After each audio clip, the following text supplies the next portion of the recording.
The signs have been there for months, but now we finally have the story. Caitlin Clark's relationship with Indiana Fever isn't just strained, it's fractured, and the digital breadcrumbs are leading to an inevitable conclusion. This partnership is an expiration date.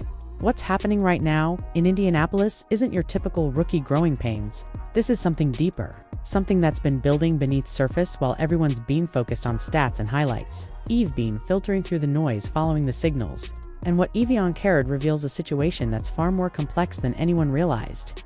Hey, I'm Jox Riley, and if you've been following the WNBA metagame like EHAV, you know that the most important stories aren't always the ones making headlines.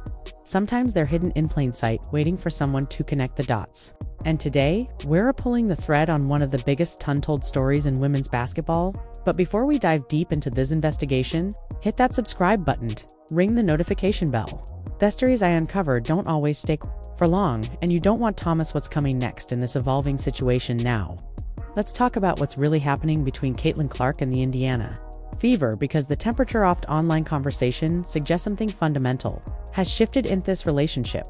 The cracks started showing early and they weren't subtle. When a generation talent like Caitlin Clark public lives his frustration about how she's being utilized, that's not just feedback, that's a warning sign. "We need to do a better job getting me the ball in transition," she said, adding, "That's wenches at her best." Those aren't throwaway comments from a rookie jesting to professional basketball. That's a superstar identifying systemic troubles. But the story doesn't end. What happened next revealed the philosophical gap that's been widening between Clark and the organization. Coach Stephanie White's response: wasteling. A system designed around top-row Mary ball handlers supposedly top-protect Clark from full-court pressure. On paper, it sounds reasonable. Think about that for a moment. You have the most dynamic transition player in women's basketball. Someone who can pull up from the logo and create scoring opportunities out off thin air, and your system is designed to limit her touches in the very situations where she dominates. That's not coaching, that's management through fear. So, what's fact and what's speculation? Let's break it down, because the official narrative and the digital reality don't quite align. Official sources won't tell you this, but if you follow the digital breadcrumbs, a different picture. The injury situation that's been plaguing Clark isn't just bad luck, it's a symptom of deeper organizationalists. When she was visibly in pain from a groin injury during a game, holding back tears, fans expected answer, maybe even a formal update. Their franchise player's condition. Instead, Coach White brushed it off, telling reporters that Clark was just feeling a little something. That phrase, "a little something," became a lightning rod in WNBA circles. You don't minimize our superstar's pain like that unless there's a disconnect between what the organization values and what the player represents. Now, let me be transparent here. We're entering rumor territory. Nothing is officially confirmed, but the digital signals point to a growing frustration that goes beyond basketball philosophy. Sources close to the situation, and I'm being careful with language here, because of these conversations happen in private, suggest that Clark feels undervalued, not just tactically, but organization ally. Think about it from her perspective. She's generating unprecedented revenue for the franchise. Her jersey sales, ticket sales, TV ratings. She's not just a player, she's a profit center. Yet the organizational response has been to manage her rather than empower her. When a generational talent starts feeling like property instead of a partner, agents start making moves. The timeline here is crucial, and this is where connecting the dots become essential. The WNBA Players Association opted out of the current collective bargaining agreement in October 2024. That means everything is up for player movement, free agency restrictions, salary structures, the whole framework. And Kane isn't waiting until 2028 when Clark's rookie contract expires. She's laying groundwork now. What does that actually mean? Well, if you've been following the broader context, nearly 87.5% of projected 2025 WNBA All-Stars will become unrestricted free agents in 2026. That's not just a statistical anomaly. That's a complete reshuffling of league power dynamics. And when Thachos hits, Clark's situation becomes template other players will follow. I've been filtering through the noisy mid. The signals point to something unprecedented. Kane isn't just representing Clark, she's using Clark's profile to advocate systemic change in the way the league treats its stars. The Indian Association becomes a case study in Withapons, when organizations don't adapt to player empowerment. But the story doesn't end there, because what's happening in Indianapolis is bigger than one player-team relationship. This is about the evolution of the WNBA from a development leg to a legitimate professional sports enterprise. And in that evolution, players like Clark aren't just competing for championships, they're competing for control of their The fracture between Clark and Indiana represents something fundamental about the league's growth trajectory. Traditional franchises, they'll operate with old-school mentalities, going to struggle with new generation supers who understand their value and expect to be treated accordingly. Clark didn't come to the WNBA to be She came to lead, to dominate, and to shape the future of women's basketball. Now, let's talk about what this really means for the immediate future. Clark is contractually bound to Indiana until 2028, but contracts are just paper when smart agents find ways to create leverage, even in seemingly powerless situations. The can negotiations provide that leverage. Official sources won't tell you this, but if you follow the digital breadcrumbs, a different picture emerges about how these negotiations are unfolding. Kane isn't just advocating for better salaries or working she's pushing for structural changes that would give players more autonomy over their careers, and Clark's situation in Indiana becomes Exhibit A4, why those changes are necessary. The evidence is mounting that this isn't sustainable long-term when your franchise player is publicly questioning system decisions, when injury management becomes a source of controversy, when agents are making strategic appearances at competitor venues. Those aren't random events. They're coordinated response designed to create change. That brings us to the inevitably question, what happens next? Because the current trajectory isn't leading toward resolution, it's leading toward confrontation. The 2026 free agency bonanza that's coming will reshape the entire league landscape, but Clark's situation will be the blueprint other players follow.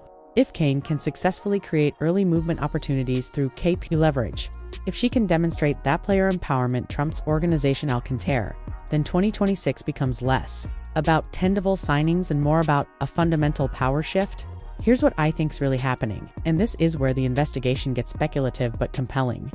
Clark's camp is using her Indiana experience as a negotiating tool in the broader KBA discussions. Every publicized frustration, every injury, controversy, every strategic photo opportunity bones evidence that the current system doesn't serve elite players effectively. The genius of this approach is that it's not about forcing an immediate trade. It's about building a case. Forces change that benefits all players. Clark becomes the face-off layer empowerment. Not because she's demanding special treatment, but because her situation illustrates problems that affect everyone. But here's the part that should worry Indiana fans. This strategy only works if Clark's value continues to grow while her organizational satisfaction declines. And based on everything we're seeing, that's exactly what's happening.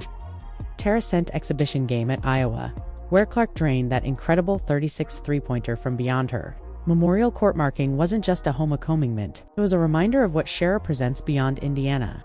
When she turned toward the crowd with that confident smile, when the arena erupted for someone who's technically a Vispatorno, that was powerful imagery. Official sources won't tell you this, but the symbolism was intentional. Clark playing injured, still delivering Madison, a venue where she's celebrating Conley Ocean. That's a stark contrast to the management-focused approach she's experiencing in Indianapolis. So, what's fact and what's speculation? Let's break it down. One more time, because the line between reality and rumor gets blurry in situations like this. What we know for certain, Clark has expressed public frustration with her utilization. Injury management has been controversial. Her agent was visible during strategic interactions with competitor players, and the can negotiations are creating opportunities for systematic change. What we suspect but can't confirm, the Indiana is beyond repair. Kane is using Clark's situation as leverage in broader negotiations, and the 2026 free agency wave will be influenced by precedents being set right now. The temperature of the online conversations suggests that fans are starting to understand what's happening.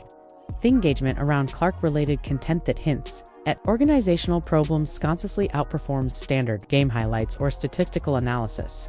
People sense something is building. That brings us to the inevitable question that's driving all the speculation. Can't this relationship be salvaged? And honestly, based on everything I've uncovered, the answer depends on whether Indiana is willing to fundamentally change how they approach their superstar. Player empowerment isn't just a buzzword in modern professional sports. It's a reality that organizations either embrace or get left by. The teams that thrive in the new WNBA landscape will be the ones that treat elite players as partners rather than assets to be managed. Indiana has a choice to make, and the clock is ticking. They can adapt their approach, give Clark the autonomy and respect she's earned, and build a championship culture area and her leadership.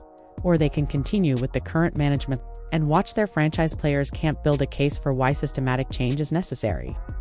Others, what makes this situation so compelling from a meta-narrative perspective? Regardless of what Indianapolis Clark's situation is already changing the broader conversation, other players are watching. Other agents are taking notes. The precedent being set right now will influence how the entire next generation of WNBA stars approaches their careers. So when I say Clark just revealed why she can't stay in Indianapolis longer, I'm not talking about a dramatic press conference or leaked interview.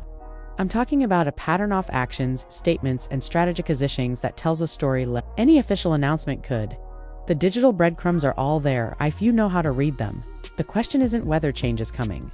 It's whether Indiana will be part of the solution or become a cautionary tale about what happens when organizations don't evolve with their stars. And for those of us following the WNBA metagame, this is exactly the kind of story that defines league evolution. Not just with weapons on the court, but how power dynamics shift, how player age inside of LUPs, and how one superstar situation can catalyze systematic. What do you think? Iru? Witnessing the beginning of a new arraign player empowerment? Or is this just typical growing pains that will resolve itself? Drop your thoughts in the comments below. I read every single Oniond. The conversations in our comments section often reveal insights I missed in my initial analysis. If this investigation opened your eyes to what's really happening behind the scenes, smash that like button and share this video with anyone who's been following Clark's journey. The story we're tracking here is bigger than one player or one team. It's about the future of women's professional basketball. And make sure you're subscribed with notifications on, because this situation is far from over. As we get closer to 2026 free agency bonanza as the CAN negotiations intensify, and as Clark's career continues to evolve, there will be more digital breadcrumbs to follow, more dots to connect, and more stories that need telling. The revolution in women's basketball isn't coming, it's already here. And understanding how it's unfolding one seemingly small moment at time is exactly why we dig deeper than headlines. Until next time, keep reading the signals, keep connecting theodits, and keep questioning the narratives that everyone else accepts at face value, because in the WNBA metagame, the most important stories are often the ones nobody wants you to notice.